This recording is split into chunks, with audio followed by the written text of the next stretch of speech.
Hello there, Slamscape here. Today I wanted to show off a passenger hauling build for the new Lynx Highliner. The Lynx Highliner is a new ship manufactured by Zorgon Peterson, and it promises to be the best passenger hauler out there. And don't forget, this liner is actually in the top 1% of all liners out there. The Lynx has got it all: speed, maneuverability, decent jump range, loading ramps, is SEO optimized, and has the ability to fit Mark II passenger cabins, which offer 50% more capacity. The build we're looking at today is going to be a little bit different from my usual min-max setups. I decided to go with something more robust, something that can handle rescue missions in open play and hold up in more hostile situations, like we might have in operations. If you're just looking to pack the Lynx full of passenger cabins, I'll have links, pun intended, in the description for that build as well. Let's dive into what makes this ship one of the best passenger liners out there. First thing, let's take a look at the hardpoints. Now, since this ship is going to be mostly running passengers, the weapon loadout we're going to be using is more to just give our pursuers something to think about than to actually take down ships. So for the 4 medium hardpoints, I decided to go with pulse laser turrets engineered with long range and phasing sequence. This will allow us to do some hull damage against our targets, even if they have high shield strength. Again, this is just more of a deterrent to keep our pursuers busy. And then finally, in the large slot, we load up a Packhound missile launcher with high capacity and drag munitions. That way we can flip around, shoot missiles at our target, and hopefully slow them down, allowing us to escape. Next up, let's take a look at the utility mounts. The first slot I'm using more as a mission-specific utility slot. Currently, I'm running a heatsink launcher. This works for 2 reasons. One, I'm currently using it to rescue passengers from the burning station. So the heatsink launcher helps keep your heat low when you're in the station that's on fire. It's also useful to lower your sensor signature and make it harder for people attacking you to see you. Then next up, we run a A-rated shield booster with heavy-duty engineering and supercapacitors as the experimental. Then for the last 2 slots, we run 2 A-rated shield boosters, both engineered with thermal-resistant and supercapacitors as the experimental. Altogether, this will net us around 1040 raw shield strength and resistances between 36 and 52%. When combined with the high speed of the Lynx, this will give us plenty of time to escape from any sort of hostile forces. Next up, let's take a look at the core internals. For the armor, I suggest running military-grade composite with heavy-duty engineering and deplating as the experimental. We're not going to be running any hull reinforcements in our optional internals, so all of our protection will be coming from our armor. We'll wind up with about 1700 raw armor, and although our resistances will be a bit lacking, this is pretty much the best we can do. You could run lightweight on the military grade if you want a little bit more speed, but then you're sacrificing about 500 hull points, so you'll have to make that decision for yourself. Then for the power plant, we run a 5A engineered with 4 grades of overcharge and thermal spread in the experimental. This will give us enough power to handle the weaponry and the shielding and keep our protection up without having to play with power priorities too much. Next up for the thrusters, we run 6A with dirty tuning, engineering, and drag drives as the experimental. This will get us to a cruise speed of 471 meters per second and a boost of 578, which is just slightly below the max speed of the Lynx, which is still sufficient to outrun all but the fastest ships in the game. Then for the frameshift drive, we run a 5A SCO version with increased range engineering and mass manager as the experimental. It's pretty obvious because it's the best jump range for the class size, and we will supplement that with a Guardian frameshift drive booster and the optional internals. When all said and done, we'll wind up with a jump range about 38.83 and a total range of 259. Next up, we run 6D life support with lightweight engineering to help lower the weight and improve jump range. For the power distributor, we run a 5A with charge enhanced engineering and super conduits for the experimental. This will give us the best recharge rate for our engines, shields, and weapons. Then finally, we run 3D sensors, again with lightweight, as jump range and speed is more important than scanner range for this type of build. Lastly, let's take a look at the optional internals. Most of our optional internals are going to be filled with passenger cabins. Which exact type that you fit will depend on what types of missions you want to complete.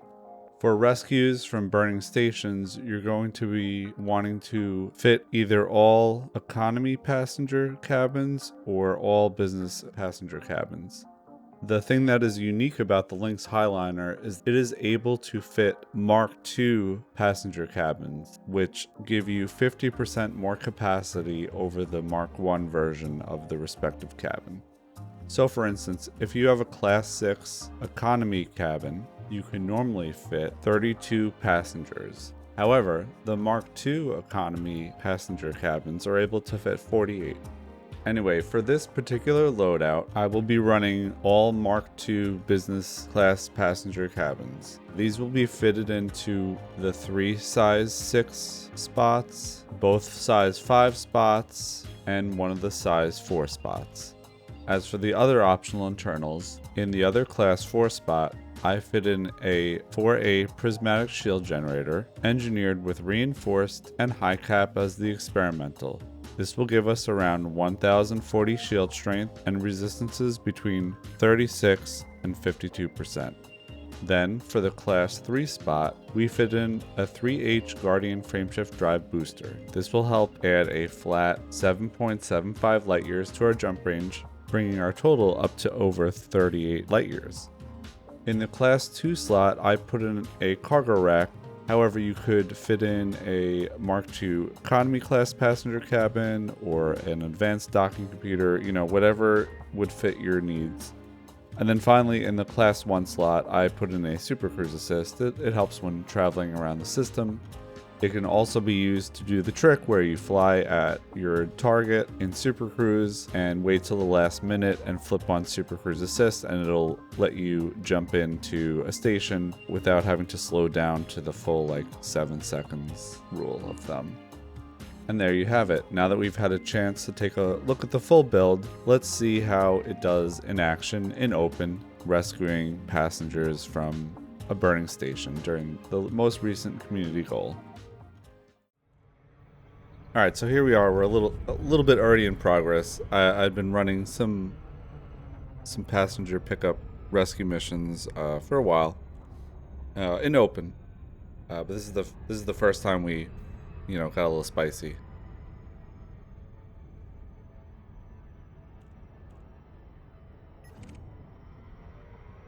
I'm just checking out what's what commander's around, and I overshot my wake there because I picked the wrong target.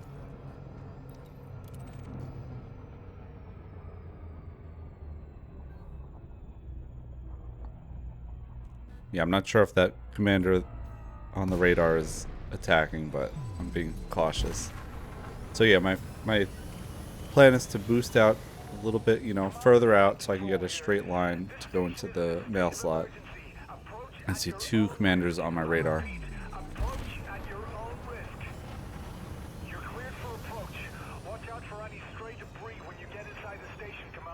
So far, seems pretty clear.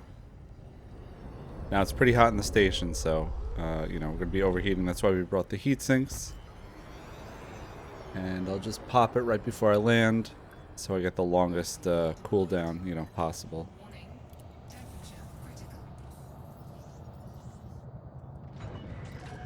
Touchdown confirmed.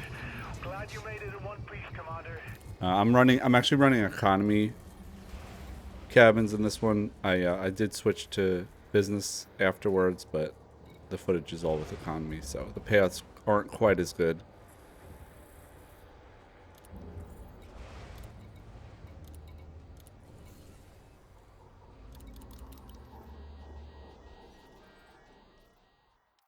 Let's set my target before we leave, so we're ready to go. No fumbling around.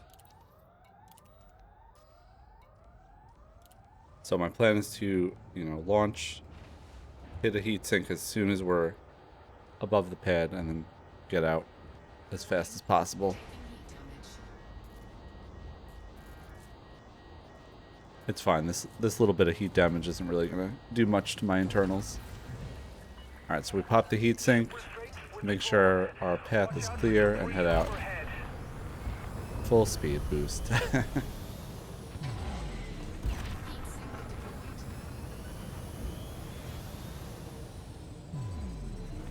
So far, so good. Doesn't look like we're being chased by anybody. So we'll head out. We'll skip this part because it's just, me flying to a station and dropping off the passengers. So we'll pick it up on the next pickup. I think I said pick up too many times.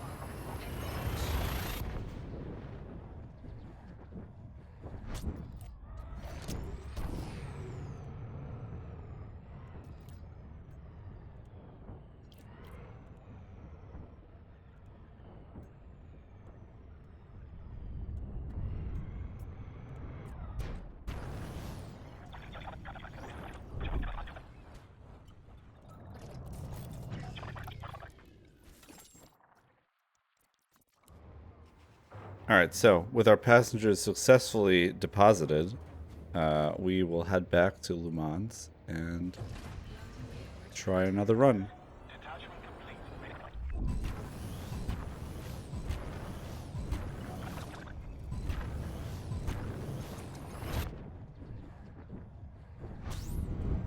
Alright, so we drop in, we pick Ryman from our left panel, look around.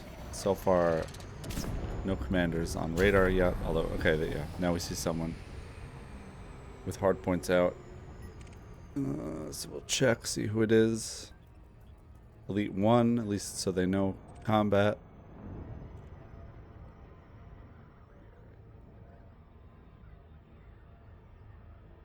SEO drives have kind of made open play a little bit less dangerous because it's a lot less time to be interdicted. I'm so confident I'm just going to super cruise assist my way there. No, it seems pretty quiet. There's might be one person behind me, but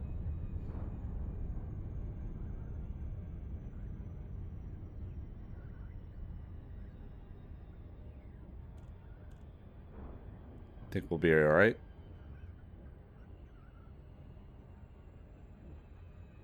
Probably speed this up a little bit, but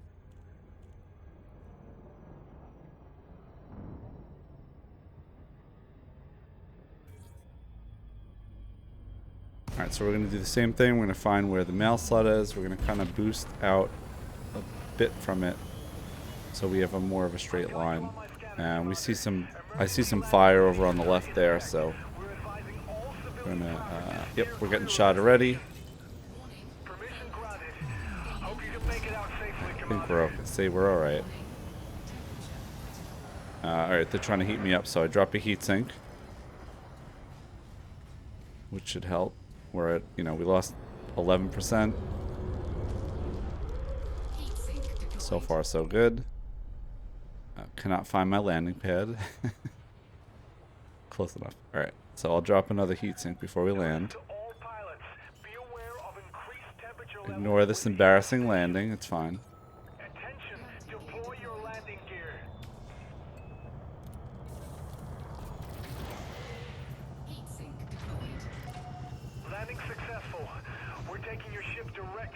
Alright, so we're going to resupply our heat sinks. I hope we got the little spinning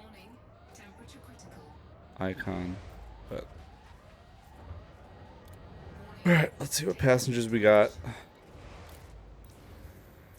Yeah, I'm looking for the most payout, which not either 8 or 9. Looks like, yeah.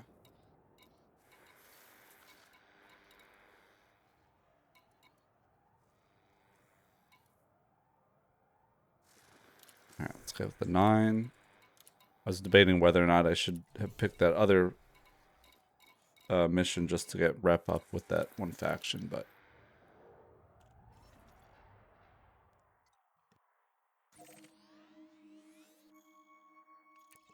alright, so we set our course so that we're ready to go, since we're probably going to be shot as soon as we leave. I'm confident. However, I make no guarantees that the ship will survive open in all circumstances, so.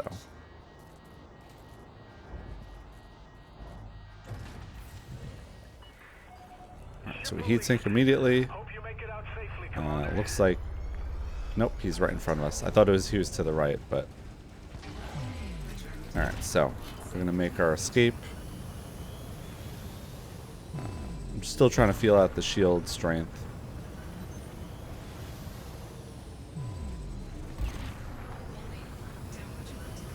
They have no trouble keeping up with me because they're in a Corsair. You're in the clear. Swing back for more survivors if you get a chance, Commander. I started shooting at him, not realizing since he's Yuri Grom, he can shoot me with impunity. Shields are a little low, but I'm just gonna swing around, fly back at him, so he has to, you know, overshoot me. And then we're gonna start charging. By the time we come back around, we'll be fully charged and we can get out of here. Still 50% hull. Now we just spin, because it's a good trick. And we're out. I mean, I definitely could have handled that better, but I was kind of toying with him a little bit. So yeah, now we just head out again, deliver our passengers, and yeah, there's still more footage. However, next time I jumped in, there was nobody. So still a good test though. So you can kind of see, you know, how it works. There is probably some room for improvement, but I think it's a very good base to start out on. So yeah, let's go hear my final thoughts. All right, that's going to wrap up this build for the Lynx Highliner. Like I said, this isn't your typical max capacity setup, but what you gain here is survivability, flexibility, and the ability to actually complete missions when things get a little unpredictable. If you enjoyed the video or found the build useful, feel free to drop a like, it really helps the channel out. And if you want to see more builds like this, whether it's optimized setups or more practical, real-world configurations, make sure you're subscribed so you don't miss what's coming next. Let me know down in the comments how you are outfitting your Lynx. I hope you found this entertaining and informative. Thank you for watching.